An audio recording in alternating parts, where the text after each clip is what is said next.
ओम अज्ञानतिमिरान्धस्य ज्ञानञ्जनशलाकया चक्षुरुन्मीलितं येन तस्मै श्रीगुरुवे नमः। श्रीचैतन्यमनोभीष्टं स्थापितं येन भूतले स्वयं रूपकदा मह्यं ददाति स्वपदान्तिकं। वन्देऽहं श्रीगुरु श्रीयुतपदकमलं श्रीगुरून् वैष्णवाचं श्रीरूपं साग्रजातं स्वगण रघुनाथान्वितं तं सजीवं साद्वैतं सावधूतं परिजनसहितं कृष्णचैतन्यदेवं श्रीराधाकृष्णपादान् सगणललिता श्रीविशाखान्विताश्च नारायणं नमस्कृत्यं नरं चैव नरोत्तमं देवीं सरस्वतीं व्यासं ततो जयमुदीरयेत्। सुन्वतां स्वकथा कृष्ण पुण्यश्रवणकीर्तनं हृदयन्तस्तु भद्राणि विधुनोति सुरसताम्। नष्टप्रायेषु भद्रेषु नित्यं भागवत सेव्या भगवती उत्तम श्लोके भक्तिर्भवति नैष्टिकी तदा रजस्तमो भावः कामलोभादेश्चेत् चेत एतेन रावृद्धिं स्थितसत्त्वे प्रसिद्धति। एवं प्रसन्नमनसो भगवद्भक्ति योगतः भगवतत्त्वविज्ञानं मुक्तसङ्गस्य जायते।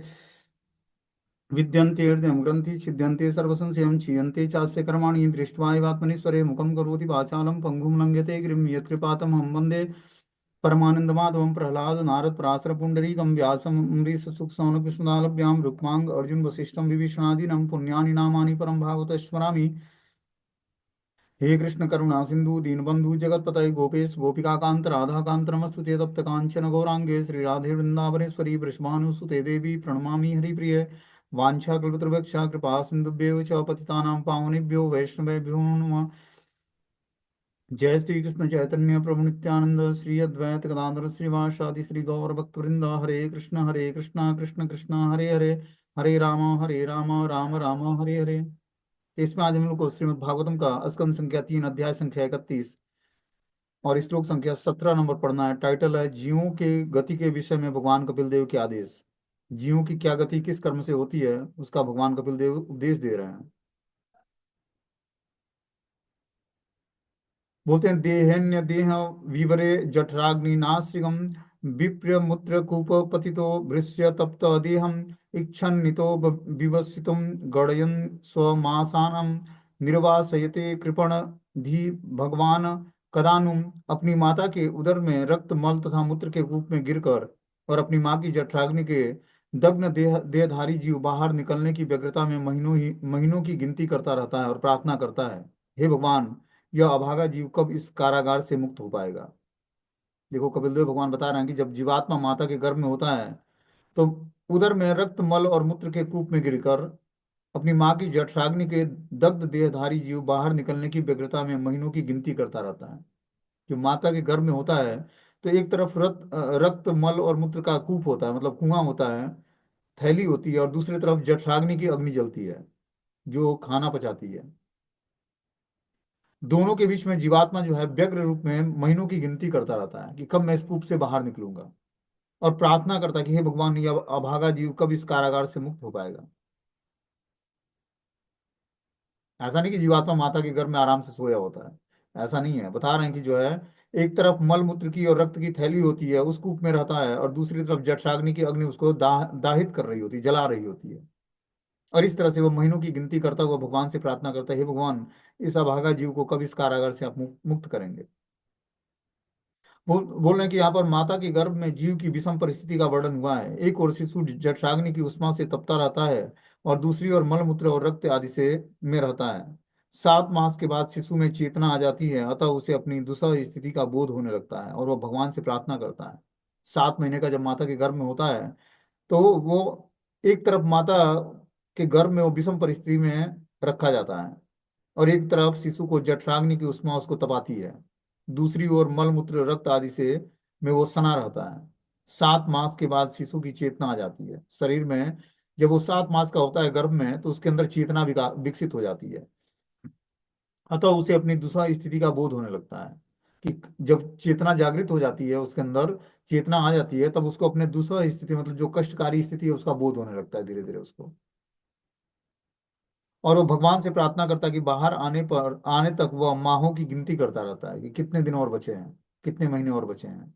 इस तरह से वो जीवात्मा कारागार से निकलने के लिए व्यग्र रहता है कि कब मैं इस अंधकूप से बाहर निकलूंगा, माता के गर्भ से बाहर निकलूंगा। इसके लिए वो प्रतीक्षा करता है। तथाकथित सभ्य मानव जीवन की इस भयावह स्थिति पर ध्यान नहीं देता और कभी कभी इंद्रिय तृप्ति के उद्देश्य से वह गर्भ निरोधक विधियों से गर्भपात के द्वारा उसे मारने का प्रयत्न करता है।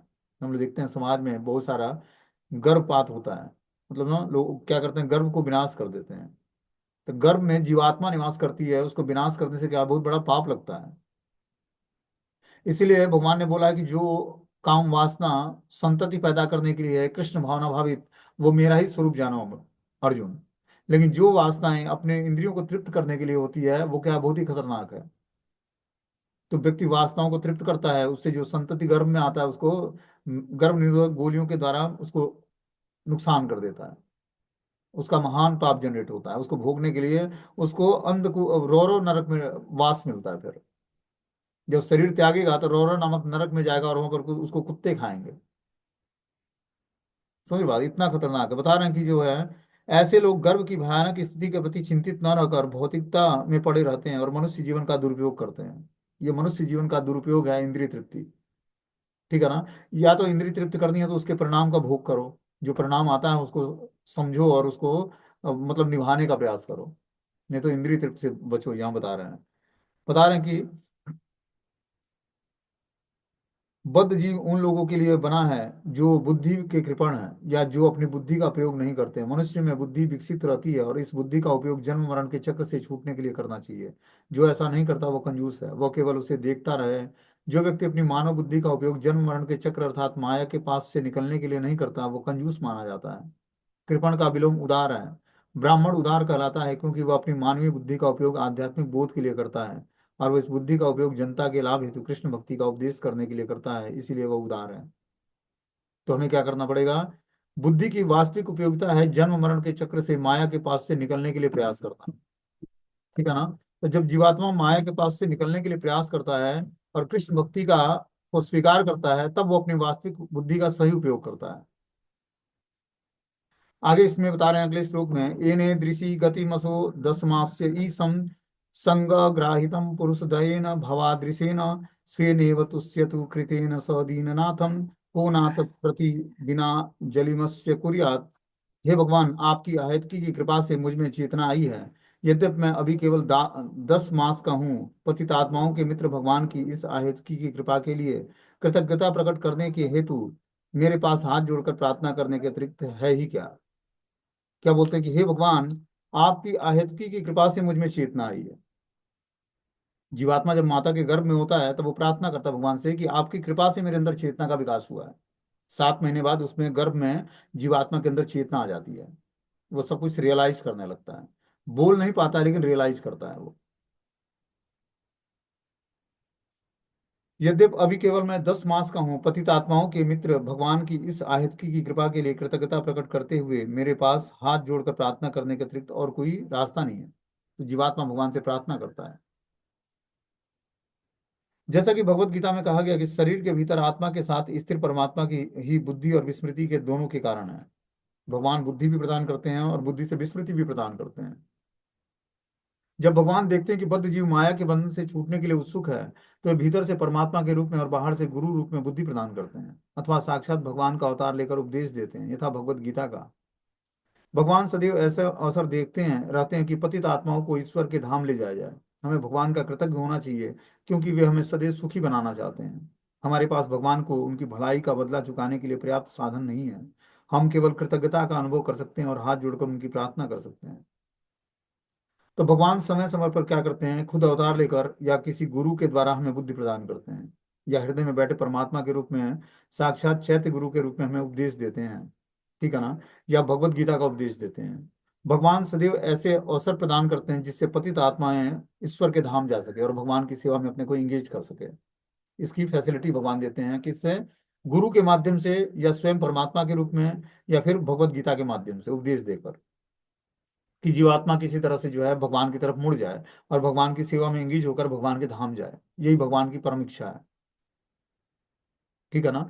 जब भगवान देखते हैं कि जीवात्मा इस भौतिक संसार में मुझसे विमुख होकर कष्ट पा रहा है, और उसकी बुद्धि नहीं है जागृत कि वो जान पाए कि क्यों कष्ट पा रहा है, तब भगवान गुरु के रूप में या परमात्मा के रूप में या शास्त्र के रूप में अपने को प्रकट करके और उस जीवात्मा को ज्ञान प्रदान करते हैं, हृदय में बैठे परमात्मा रूप में। तो भगवान तो चाहते हैं कि सभी हमारे जीवात्मा धाम में आकर भगवान की सेवा में एंगेज हो, लेकिन हम नहीं चाहते हैं कि हम भगवान के धाम जाएं। ठीक है ना, क्योंकि सबकी इच्छा नहीं होती है।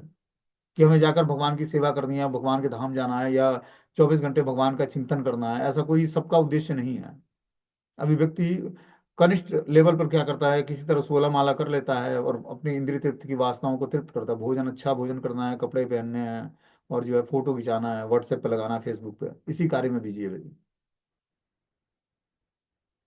तो कहाँ से फिर और आगे क्या करना है, वो जीवन का उद्देश्य पता नहीं लगता है कि मनुष्य जीवन मिला किस लिए है। मनुष्य जीवन मिला है आत्म साक्षात्कार करने के लिए, भगवान से बिछड़े संबंध को जागृत करने के लिए। उस संबंध कैसे जागृत होगा, जब हम भगवान की भक्ति करेंगे और 24 घंटे भगवान की सेवा को अपने जीवन का अंग बना लेंगे। हर एक एक्टिविटी भगवान की प्रसन्नता के लिए होनी चाहिए। जिसको अपने जीवन में भगवान का रियलाइजेशन नहीं हो रहा है, उसको घर में श्री विग्रहों की सेवा करनी आवश्यक है पारिवारिक जीवन में। जिसका अभी मन 24 घंटे भगवान के नाम जप में, या कथाओं के श्रवण में, या स्वाध्याय में नहीं लगता है, उसको घर में शिव विग्रहों की रख के उनकी पूजा आराधना करनी चाहिए। और धीरे धीरे जो है लड्डू गोपाल को छोड़कर, और हमें जगन्नाथ बलदेव सुभद्रा या गौर निताय भगवान की सेवा करनी चाहिए घर में। राधा कृष्ण की तो उपासना हम बड़े हाईएस्ट लेवल पे होता है, तो राधा कृष्ण की उपासना नहीं करके हमें जगन्नाथ बलदेव सुभद्रा महारानी या गौर निताय भगवान, गौरांग महाप्रभु स्वयं राधा कृष्ण है, और नित्यानंद जी बलराम है। देखो, हम लोगों ने देखा हो कि ब्रज धाम में, वृंदावन के अंतर्गत जो जब हम आते हैं, तो मंदिर में सबके घरों में भी एक ही विग्रह होता है, राधा कृष्ण के, या फिर कृष्ण बलराम के, या गौर निताय के। तो क्या है कि हमें जरूरत से ज्यादा घर में फोटो या लेमिनेट फोटो या तस्वीर, या फिर बोलें तो शिव ग्रहों को नहीं रखना है। क्योंकि हमने एक बार सुना था, सुना का मतलब प्रमाणिकता है इस बात में, इसलिए बता रहा हूँ आप लोगों को, कि जहाँ राधा कृष्ण की उपासना होती है, वहां पर कृष्ण बलराम की उपासना नहीं होती है। समझ रहे बात को? तो जहां पर राधा कृष्ण की उपासना हो, वहां पर कृष्ण बलराम की नहीं होगी, क्योंकि राधा रानी बलराम जी के सामने नहीं आती हैं।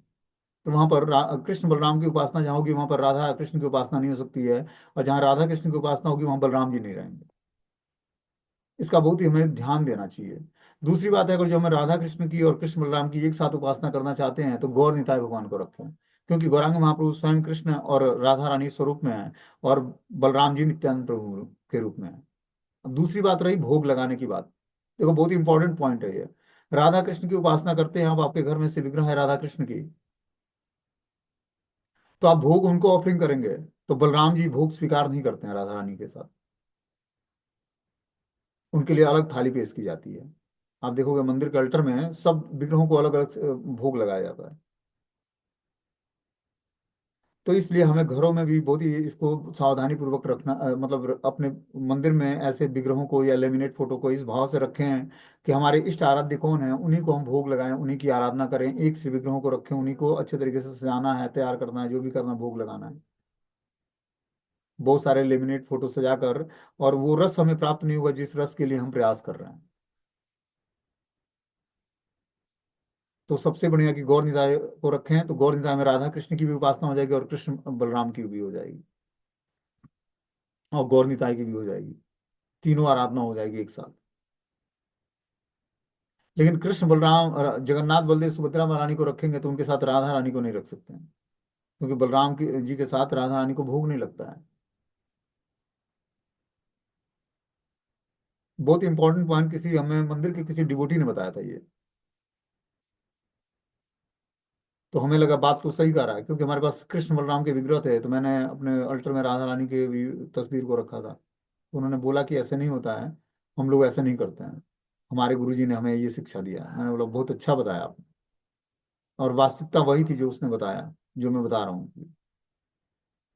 तो इसलिए हमें बहुत ही सावधानी पूर्वक जो है घर में सेवा करनी चाहिए। क्योंकि देखो, भावों की प्रधानता है, और भाव की प्रधानता तभी होगी जब हम शास्त्रों की मर्यादा को ध्यान में रखेंगे। तो हम अपने अल्टर में तस्वीर रखते समय हमें ध्यान देना चाहिए इन चीज़ों का। या तो हम 3 थाली में सबके लिए अलग अलग भोग प्रस्तुत करें भगवान के लिए, चाहे लेमिनेट फोटो हो, या फिर अल्टर में हमारे से विग्रह विराजमान हो। ऐसा नहीं कर सकते, एक ही थाली में भोग लगाते हैं, तो कृष्ण बलराम को या जगन्नाथ बलदेव सुभद्रा महारानी को, अगर जो राधा कृष्ण की उपासना करते हैं, तो नहीं रखना चाहिए। गौर निताय को रखें और राधा कृष्ण को रखें। वैसे तो बलराम नित्यानंद प्रभु स्वयं बलराम जी हैं। तो इसीलिए ब्रज में सब घरों में एक एक ही श्री विग्रह होता है, और गुरु परंपरा होती है, उन्हीं की आराधना करते हैं। शालिग्राम के रूप में हम रख सकते हैं अलग अलग, लेकिन विग्रहों के रूप में नहीं। हम देखते हैं बहुत सारे लोग घर में बहुत सारे विग्रह रखते हैं। तो विग्रहों को रखने से पहले सावधान रहना चाहिए कि हम सेवा क्या उचित प्रकार से कर पाएंगे या नहीं कर पाएंगे। एक ही से विग्रह रखें लेकिन अच्छे तरीके से सेवा करें। और अपने परंपरागत होना चाहिए, ऐसा नहीं लड्डू गोपाल की उपासना अपने परंपरा में नहीं है। वो तो वो क्या बोलते हैं, पुष्टि धर्म क्या होता है, वो एक एक धर्म होता है अपने ही में। उसको मतलब कृष्ण की उपासना वो करते हैं। उसको पता नहीं कौन सा धर्म बोलते हैं, पुष्टि धर्म या ऐसे कुछ है एक धर्म। उसमें उसमें लड्डू गोपाल की पूजा होती है, भगवान के बाल रूप। प्रभु जी पुष्ट।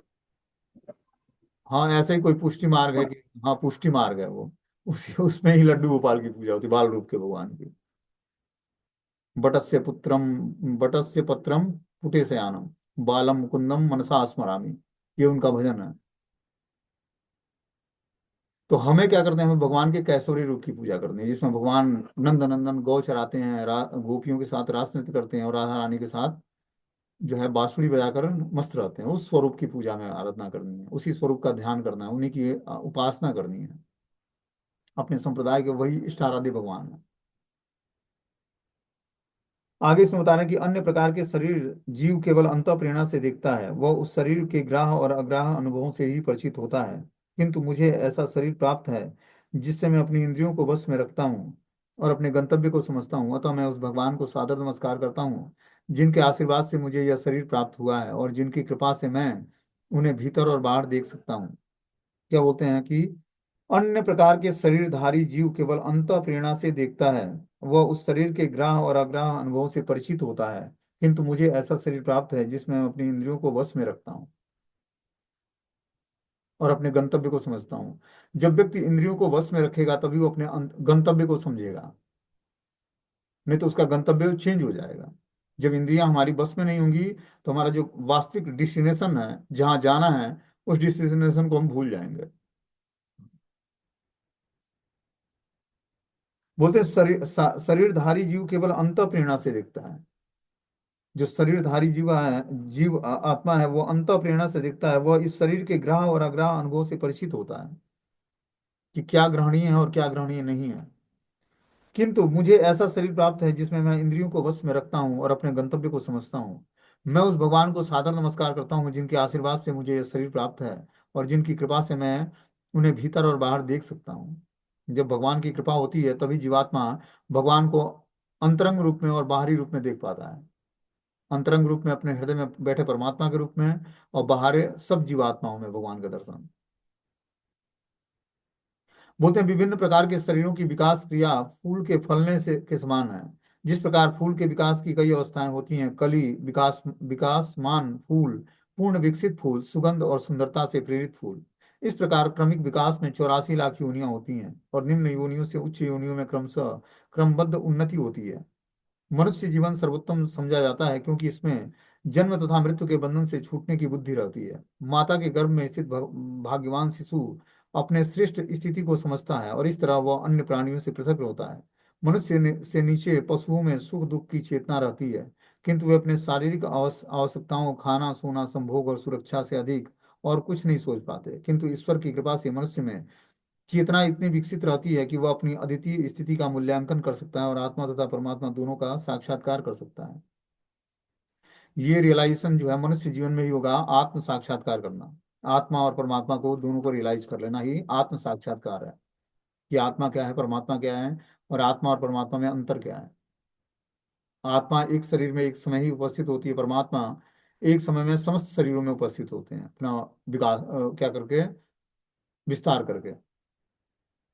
आत्मा के जहाँ पर आत्मा उपस्थित है उस शरीर में परमात्मा उपस्थित होते हैं। आत्मा के निकलते ही परमात्मा वहां से उस शरीर से को छोड़ देते हैं। तो इस तरह से आत्मा और परमात्मा में जो अंतर को समझता है, और ईश्वर की कृपा से मनुष्य के अंदर ये चेतना विकसित होती है जिससे वो आत्मा और परमात्मा दोनों की स्थिति को समझकर आत्म साक्षात्कार की स्थिति को प्राप्त करता है। मनुष्य जीवन सर्वोत्तम समझा जाता है क्योंकि भगवान ने इसमें बुद्धि प्रदान किया है। क्या बुद्धि प्रदान किया है? जन्म और मृत्यु के बंधन से छूटने के लिए बुद्धि दिया है कि आप कैसे जन्म और मृत्यु के चक्र से छूटोगे। क्योंकि मनुष्य जीवन में हर एक कर्मों का रिएक्शन भोगना पड़ता है, और उस कर्मों के रिएक्शन से हम बचेंगे कैसे? जब हम अपनी बुद्धि का सही उपयोग करके भगवान की दिव्य सेवा में लगाएंगे।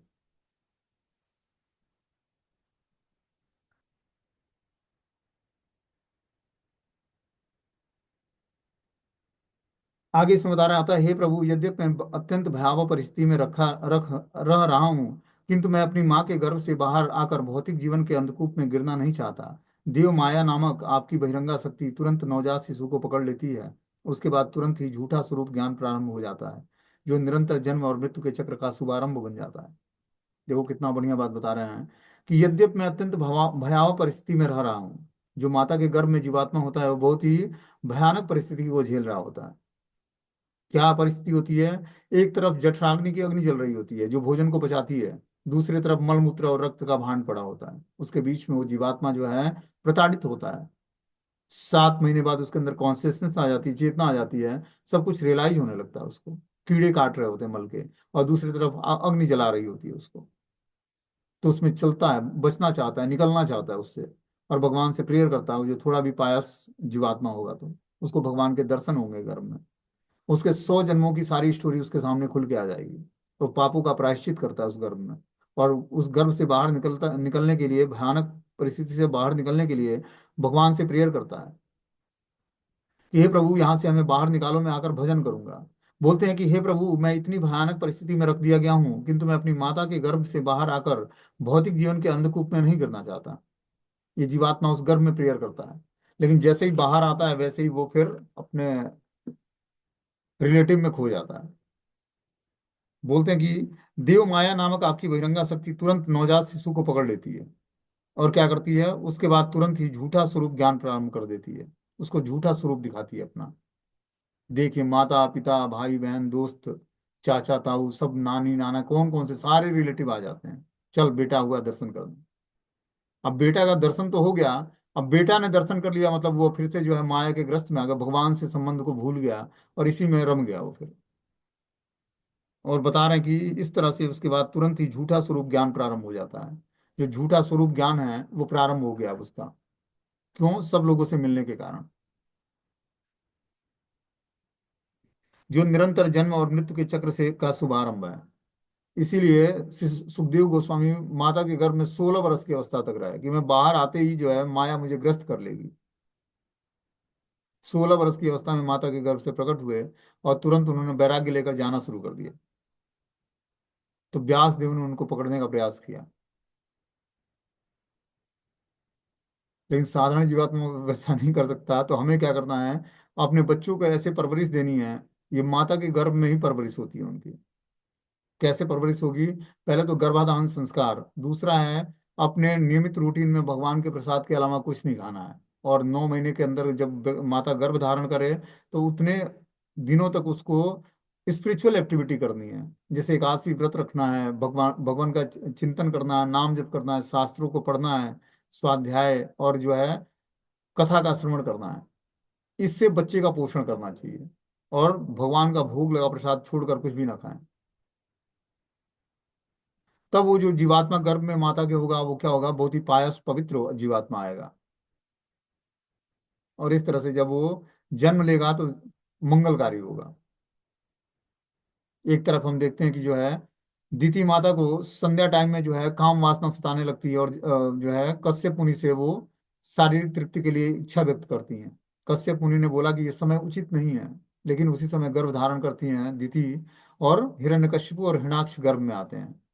जब हिरण्यकशिपु और हिरण्याक्ष गर्भ में आए, पूरा आकाश में अंधेरा छा गया।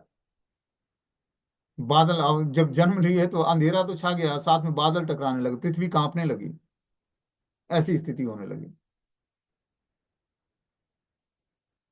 तो जब पायस व्यक्ति गर्भ में आता है माता के, तो बहुत ही मंगलकारी होता है माता के लिए भी, और पूरे परिवार के लिए, पूरे समाज के लिए। ये तभी होगा जब सिस्टम, जो वैदिक सिस्टम बताया गया है, गर्भाधान संस्कार, और उसके बाद जो है नियमित रूप से 9 महीने उसको कठोर तपस्या करनी होती है माता को। तब जाकर वो जीवात्मा जो है पवित्र होता है। तब वो माता के गर्भ से बाहर आएगा तो सब कुछ शुभ वातावरण होगा बिल्कुल। तो ये परवरिश माता के गर्भ में ही दी जाती है, जिसे प्रहलाद महाराज थे। पुत्र वो कयाधु गर्भवती, गर्भ धारण किया हिरण्यकश्यपु से। हिरण्यकश्यपु भक्त नहीं था। लेकिन क्या हुआ? ब्रह्मा जी और जो है नारद मुनि और पर्वत मुनि जो है तोता बनकर बैठे, जहां तपस्या करने बैठता था वो। और नारायण नारायण का उच्चारण करता था। उस दिन तपस्या करने से लौट आया और घर आकर जो है कयाधु से बोला कि आज तपस्या करने तो मैं गया, लेकिन आज दो तोते आते और बार बार नारायण नारायण का नाम उच्चारण करते और हमारे तपस्याओं में विघ्न डाल देते, इसलिए आज तपस्या का उचित समय नहीं था, इसलिए मैं वापस आ गया, मैं कल फिर सुबह जाऊंगा। उसी समय माता कयाधु जो है बार बार उससे पूछती कि क्या वो तोते बोलते, नारायण नारायण का उच्चारण करता। उसी समय प्रहलाद महाराज गर्भ में आए, और प्रहलाद महाराज को नारद मुनि ने अपने, जब माता के गर्भ में थे तो नारद मुनि ने उनको भागवतम सुनाया था, कयाधु को, अपने आश्रम में रखकर।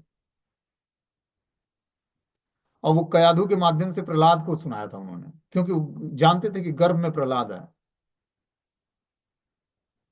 क्योंकि देवता घसीट कर कयाधु को ले जाने लगे, जब हिरण्यकशिपु तपस्या करने चला गया तो कयाधु को घसीट कर ले जा रहे थे, तो भगवान नारद मुनि प्रकट होते हैं और बोलते हैं कि हे इंद्र, ये जिसको ले जा रहा है तू हिरण्यकशिपु के पत्नी को, इसके गर्भ में जो है एक महाभागवत वैष्णव है, भगवान का भक्त है, इसको आप आदर पूर्वक इसके घर पर छोड़ दीजिए, इस तरह से प्रताड़ित मत कीजिए।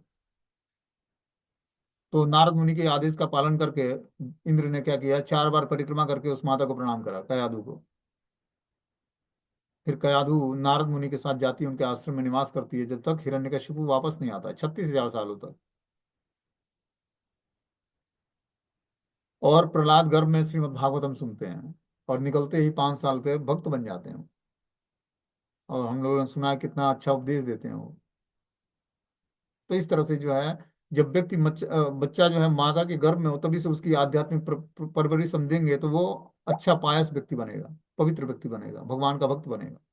ये बहुत ही आवश्यक है समाज में। अभी क्या होता है कि माता पिता के जो है काम वासनाओं से संतति उत्पन्न होता है, और शुरू से ही वो बच्चा भी उसी तरह का होता है, काम वासनाओं से लिप्त होता है। तो इसी को, शास्त्रों को, जो वैदिक सिस्टम है उसको जब हम फॉलो करेंगे तो धीरे धीरे हमारा जीवन पवित्र होगा। बता रहे हैं कि हे प्रभु, यद्यपि मैं अत्यंत भवानी भयानक इस परिस्थिति में रह रहा हूँ, किंतु मैं अपनी माँ के गर्भ से बाहर आकर भौतिक जीवन के अंधकूप में गिरना नहीं चाहता। हर जीवात्मा यही माता के गर्भ में प्रेयर करता हूँ जब उसको कष्ट मिलता है तो। लेकिन देव माया नामक आपकी बहिरंगा शक्ति तुरंत नवजात शिशु को पकड़ लेती है, और उसके बाद तुरंत ही झूठा स्वरूप ज्ञान प्रारंभ कर देती है, और निरंतर जन्म और मृत्यु के चक्र का शुभारंभ हो जाता है। इस तरह से जीवात्मा जन्म और मृत्यु के चक्र में फंस जाता है, जब वो आकर देव माया नामक बहिरंगा शक्ति के द्वारा उसको पकड़ लिया जाता है तो।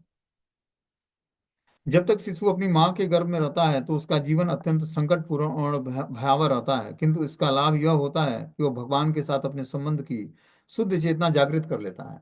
जब वो भयावह परिस्थिति में माता के गर्भ में रखा जाता है, उस परिस्थिति में क्या कर लेता है जीवात्मा, भगवान के साथ अपने बनाकर शुद्ध चेतना जागृत कर लेता है माता के गर्भ में, और अपने उद्धार के लिए प्रार्थना करता है भगवान से। किंतु उधर से बाहर आते ही जब शिशु का जन्म हो जाता है तो माया इतनी प्रबल है कि उसे तुरंत घेर कर इस शरीर को स्व मनवाने लगती है। माया का अर्थ है जो नहीं है, अर्थात भ्रम। भौतिक जगत में हर व्यक्ति अपने को शरीर करके पहचान मान करता है, और यह मिथ्या अहंकार की चेतना ही मैं ये शरीर हूँ शिशु के गर्भ से बाहर निकलते ही उत्पन्न हो जाती है, और माता और संबंधी शिशु की प्रतीक्षा करते हैं। इस तरह से जीवात्मा बार बार जन्म मृत्यु के चक्र में फंस जाता है, इस भौतिक संसार में माया के टच में आने मात्र से, गिरफ्त में आने मात्र से।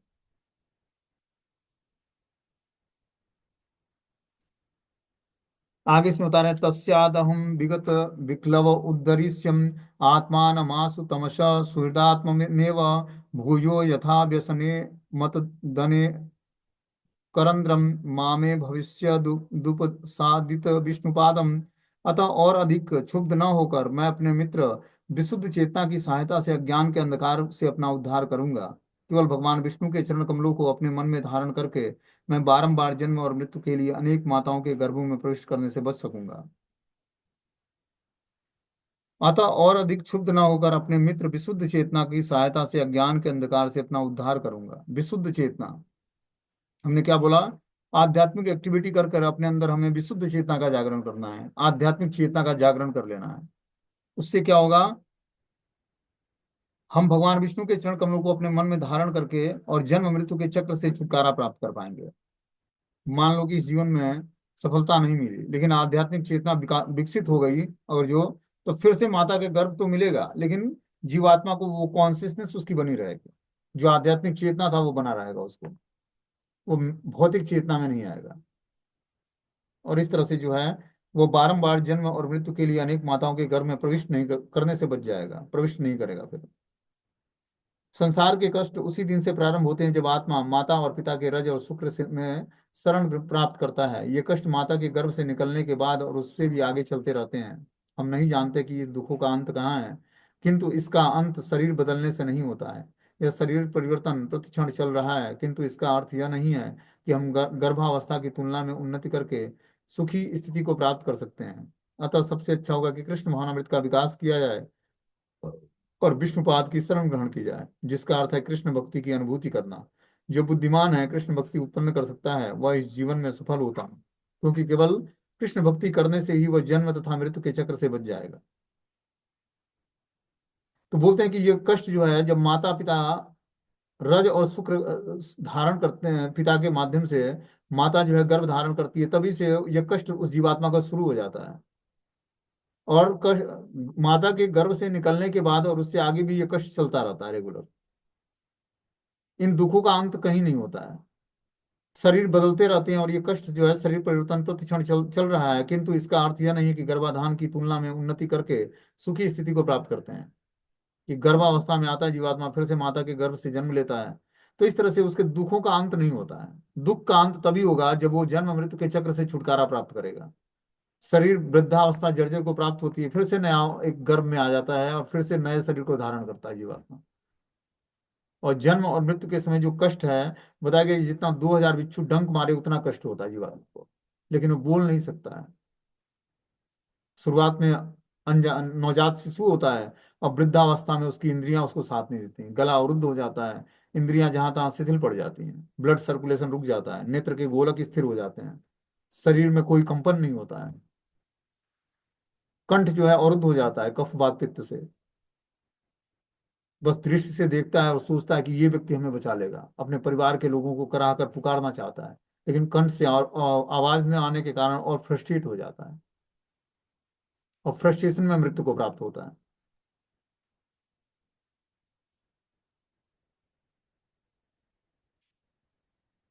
आगे बता रहे हैं, कपिल उवाच एवं कृतमति गर्भे 10 मासस्य वनिषु सभ्यम क्षिप्यत्यवाचीनम प्रसुप्ते सुतिमारुतः। भगवान कपिल देव ने कहा, अभी तक गर्भ में स्थित इस 10 माह के जीव की ऐसी कामनाएं होती हैं, किंतु जब वह भगवान की स्तुति करता रहता है, तभी प्रसूति काल की वायु औधे मुख पड़े उस शिशु को बाहर की ओर धकेलती है, जिससे वह जन्म ले सके। तो बता रहे हैं कि जब वो 10 मास तक जीव भगवान के माता के गर्भ में कामना करता कि हे प्रभु आप हमें इस गर्भ से बाहर निकालिए, मैं आकर आपका भजन करूंगा, और वो भगवान की स्तुति करता है, तभी प्रसूति काल की वायु क्या करती है, मतलब माता के गर्भ में जो वायु होती है उस जीवात्मा को बाहर की तरफ धक्का देती है। औधे मुंह पड़े हुए उस बालक को, मतलब वो उल्टा लटका होता है, मुख नीचे की तरफ और पैर ऊपर की तरफ, धनुषाकार स्थिति होती है उसका। और जो माता के गर्भ में जो प्रसूति काल में जो वायु होती है उसको धक्का देती है, बाहर निकलने में सहायता करती है, किंतु जिससे वो जीवात्मा जन्म ले सके इस भौतिक संसार में। बोलते हैं, तेनाप सृष्टम सहसा कृतावा वाकी सर आतुरम विनिष्क्रामति कुक्षेण निरुक्षासो हत स्मृति। वायु द्वारा सहसा नीचे की ओर धकेला जाकर अत्यंत कठिनाई से सिर के बल श्वास रहित और तीव्र वेदना के कारण स्मृति से विहीन होकर शिशु बाहर आ जाता है। तो पहले उसका सिर का भाग बाहर निकलता है माता के गर्भ से, और फिर जो है श्वास रहित तीव्र वेदना के कारण स्मृति से विहीन होकर शिशु बाहर आता है। उसकी स्मृति नहीं होती है। जब वो बाहर आता है तब कुछ देर बाद उसको स्मृति आती है। तो स्मृति आते ही क्या करता है, सोचता है कि मुझे कुछ भूख लगा है, फिर उसको स्तनपान कराया जाता है माता का। स्मृति आ जाती है जब उसको भूख लगती है। जब स्मृति आती है मतलब थोड़ा बहुत रियलाइजेशन होने लगता है, तब उसको भूख का एहसास होता है, फिर उसको दूध पिलाया जाता है। बोलते हैं, कृच्छ्रेण शब्द का अभिप्राय है अत्यंत कठिनाई के साथ। जब शिशु संकीर्ण मार्ग से होकर बाहर गर्भ से बाहर निकलता है तो भारी दबाव के कारण श्वास पूर्णतया रुक जाती है और वेदना के कारण शिशु अपनी स्मृति खो देता है। कभी कभी इतनी पीड़ा होती है कि मृत तथा मृत प्राय शिशु जन्मता है। प्रसव पीड़ा की कल्पना की जा सकती है। शिशु उस विकट परिस्थिति में 10 मास तक गर्भ के भीतर रहता है और 10 मास के बाद वह बलपूर्वक बाहर कर दिया जाता है। भगवत गीता में भगवान संकेत करते हैं कि जो आध्यात्मिक चेतना में प्रगति करने के लिए उत्सुक है उसे जन्म मृत्यु रोग और जरा इस चार प्रकार की पीड़ाओं से का विचार करना चाहिए। भौतिकतावादी भले ही अनेक प्रकार की प्रगति कर ले, किंतु वह इस संसार के इस चार प्रकार के कष्टों को रोकने में असमर्थ होगा। तो जो व्यक्ति भौतिकतावादी है, जो भौतिक प्लेटफॉर्म पर कार्य करता है, उसको ये चार जो जन्म मृत्यु जरा व्याधि की जो चार पीड़ाएं हैं वो विचार में भी नहीं आती हैं उसके। उसका मात्र एक ही उद्देश्य है, धन कमाना। वो लगता है उसको धन कमाकर मैं सुखी हो जाऊंगा, और उसको इस बात पर आध्यात्मिक चेतना होती नहीं है, इसलिए उसको जन्म मृत्यु जरा व्याधि का रियलाइजेशन होता नहीं है, इस पीड़ाओं को समझता नहीं है वो। तो हमें क्या करना पड़ेगा, भगवान की भक्ति करके इन पीड़ाओं से मुक्ति प्राप्त करनी है। जन्म मृत्यु जरा व्याधि दुख दोषानुदर्शनम, ठीक है ना। तब जाकर हम वास्तविक डेस्टिनेशन को प्राप्त करने के का क्वालिफिकेशन अर्जित कर पाएंगे। उसके बाद हम भक्ति करेंगे, तब जाकर हम धीरे धीरे भगवान के धाम जाने के योग्य हो पाएंगे। जब तक हम 14 अनर्थों से छूटेंगे नहीं, जन्म मृत्यु जरा व्याधि आहार निद्रा भय और मैथुन काम क्रोध लोभ मद मात्सर्य ईर्ष्या, जब तक ये 14 अनर्थ है हमारे, इनसे हम छुटकारा प्राप्त नहीं करेंगे तब तक भगवान की भक्ति प्राप्त नहीं होगी। ठीक है ना। तो इस 14 अनर्थों पर विजय प्राप्त करने के लिए हमें तीव्रता से भगवान का भजन करना पड़ेगा, तब जाकर वो अनर्थ दूर होंगे हमारे अंदर। क्योंकि जन्म जन्मांतर से व्यक्ति भोग करते करते उसकी टेंडेंसी बन जाती है, नेचर बन जाता है, न चाहते हुए भी वो गलत कार्यों में इंगेज हो जाता है। तो हमें कैसे उससे छुटकारा पाना, अपने बुरे हैबिट्स को हमें जबरदस्ती छोड़ना पड़ेगा। जो लगता है कि हमारे अंदर ये गलत कार्य है, गलत करने की प्रवृत्ति है, उसको हमें भगवान से जोड़ देना है। जब हम भगवान से जोड़ देंगे तो धीरे धीरे पवित्र हो जाएगा, वही कर्म आपका पवित्र हो जाएगा। जो आपके अंदर बैड हैबिट्स हैं उसको भगवान से जोड़ दें, भगवान के भक्तों से जोड़ दें, भगवान की भक्ति से जोड़ दें किसी तरीके से। हर चीजें, हमारी गलत आदत भी भगवान की भक्ति से जुड़ सकती है, तब वो अपने सही स्वरूप में आ जाएगी। जो भगवान के धाम में प्रेम है, वहीं यहाँ पर काम वासनाएं हैं, स्त्री पुरुष का आकर्षण है, उसका विकृत स्वरूप है। वहां का प्रेम यहाँ का लस्ट है, वो काम है, काम वासनाएं हैं, आकर्षण है। उसका विकृत स्वरूप इस भौतिक संसार में आकर वो शुद्ध प्रेम यहाँ पर विकृत रूप ले लिया, और वो विकृत रूप में हमारे सामने आता है वो। तो हर एक एक्टिविटी हमारी पवित्र अवस्था प्राप्त कर सकती है, बस उसको क्या करना होगा, भगवान से जोड़ना पड़ेगा। ठीक है, हरे कृष्णा। कोई क्वेश्चन है तो आप लोग पूछ सकते हो।